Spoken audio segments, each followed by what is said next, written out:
Funding for this video was provided by the Scholars Strategy Network. Hi, everyone. My name is Tanya Rhodes Smith, and I'm the director of the Nancy A. Humphreys Institute for Political Social Work at the University of Connecticut School of Social Work, and this is why voting matters. Like many Americans, many of our family, friends, colleagues, and people in our community have told us the voting doesn't matter, the system is rigged, that nothing ever changes, or that they are simply exhausted by politics. We get it, but we also know that nothing could be further from the truth. In this short video, we will dispel these myths by showing you examples of where these beliefs come from and give you some easy ways to answer someone who says, "Why should I vote?" We're going to debunk the manufactured myth that voting doesn't matter and share some of the barriers that make voting challenging. Then we will cover why voting is good for you, the power of your vote, the importance of voting in all elections, and how and why people in power have restricted and suppressed the right and ability to vote. Hi, my name is Alicia, and I'm a PhD student at Weiler School of Social Work. And I'm here to talk about how many people only think about voting for president. But actually, every year is an election year. In the US, we are voting in federal elections, state elections, and depending on where you live, you might vote in county, city, town, or borough elections.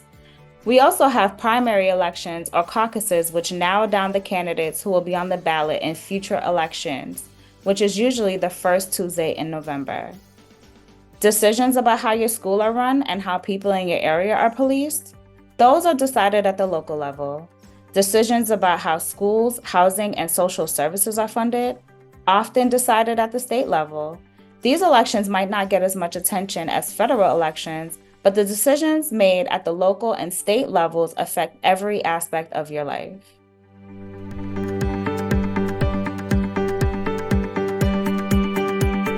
Where does this national myth that voting doesn't matter come from? Let's dig into some of the rules about voting, how they differ from place to place, and how confusing rules that make voting complicated help feed this manufactured myth. Hi, my name is Emmy, and I'm a graduate student at the University of Connecticut. Let's get into how complicated voting laws act as a barrier to voting. First, other than some basic requirements regarding age and citizenship, every state sets their own voting laws. For example, if you live in Oregon, you can vote by mail, but if you move to New Hampshire, you'll have to vote in person on Election Day. When to vote, where to vote, and how to vote can be confusing, especially if you have moved. When people are confused or frustrated by a process, they might just not vote. This map here compares voting laws in different states and the District of Columbia. The states in dark green have policies that help create a healthy election system, while the states in orange limit access to voting. Even if we know the voting rules where we live, the experience of voting is very different for different people.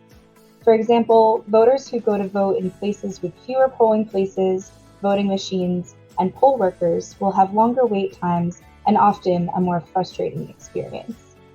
Elections are managed at the local level, so your town may have enough resources to make voting feel routine and easy, but your neighbors in the next town over may be challenged by longer lines or have to travel further in order to vote. These differences in access can contribute to racial and economic disparities in voting. For instance, we know that Latino and Black voters wait longer than white voters, which can make voting inaccessible to those who don't have time to spend waiting in long lines. Hi, my name is Shannon Lane, Associate Professor at the Weiler School of Social Work. I want to talk about why voting is important. Many people in this country feel that the system is stacked against them. Their needs have not been met, or they may even have been harmed by our current political system.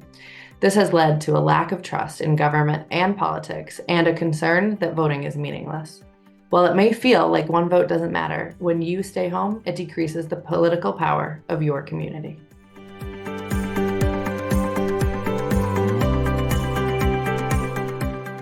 Here's the truth. Voting is good for you. So much so that in 2022, the American Medical Association passed a resolution declaring voting a social determinant of health.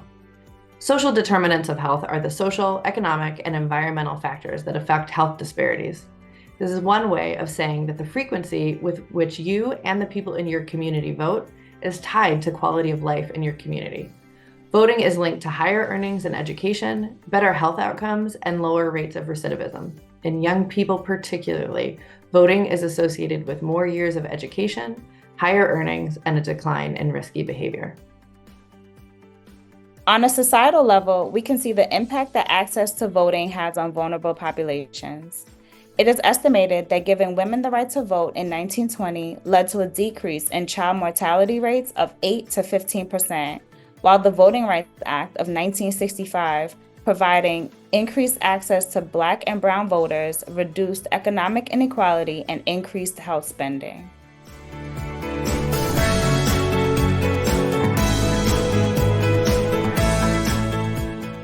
One of the most significant reasons why voting is actually good for people is because elected officials give more attention and more resources to individuals and communities that vote. We know this because of research that confirms strong connections between voter turnout, resource allocation, and policy priorities at the federal, state, and local level. Hello, my name is Katya and I'm a social work alumni at the University of Connecticut. In cities or towns, you can almost always find a relationship between the districts or neighborhoods that vote at higher rates, and those that see more investment by local officials, such as how well are the streets maintained, how equitable are schools funded, where are parks located. Areas with the lowest turnouts, or what we call voting deserts, have less investment as well as higher rates of arrest and incarceration. This relationship happens both because people in neighborhoods with needs that are ignored don't believe that their vote matters, and because elected officials are not paying attention. Differences in who votes in America highlight differences in access to power and resources. Young people, for example, vote at a significantly lower rate than older populations. That does not mean that they are pathetic, though. We know that young people care deeply about their communities, about issues, their peers, and about achieving social change. Most people my age and younger did not get access to civic education that prepares them to actually participate and be well informed on all elections. Because young people are underrepresented at the polls and among elected officials, issues and programs important to them, for example, racial and environmental justice, do not receive attention or resources from politicians. Those living in poverty or those who feel financially insecure are also much less likely to vote than those who are more financially secure. When politicians respond to voters more than non-voters, this leads to policies that benefit those with higher incomes and result in more inequality.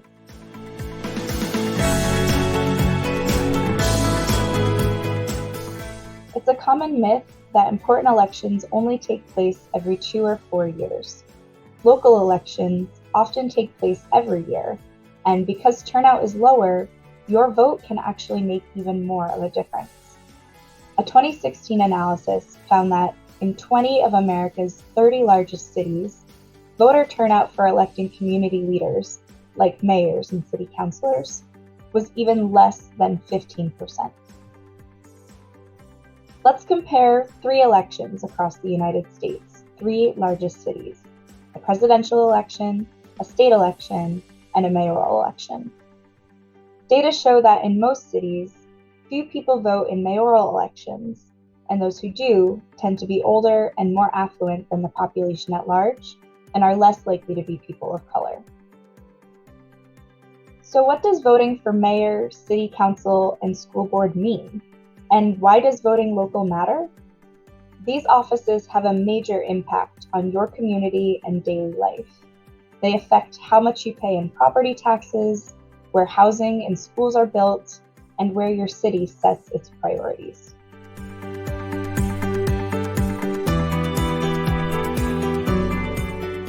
The fact is that people in power have always understood that voting matters. Decisions about who does or does not get to vote have been written into law since our country's inception in the 1700s.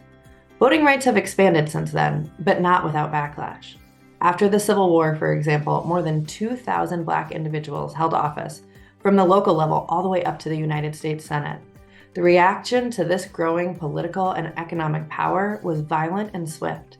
Many Southern states enacted new laws such as poll taxes, literacy tests, and felony disenfranchisement, aimed at keeping the vote out of the hands of Black men.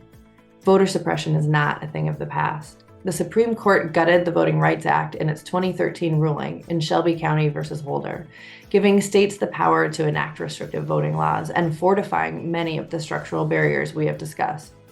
The Supreme Court and others continue to examine issues such as voter ID, gerrymandering, and more.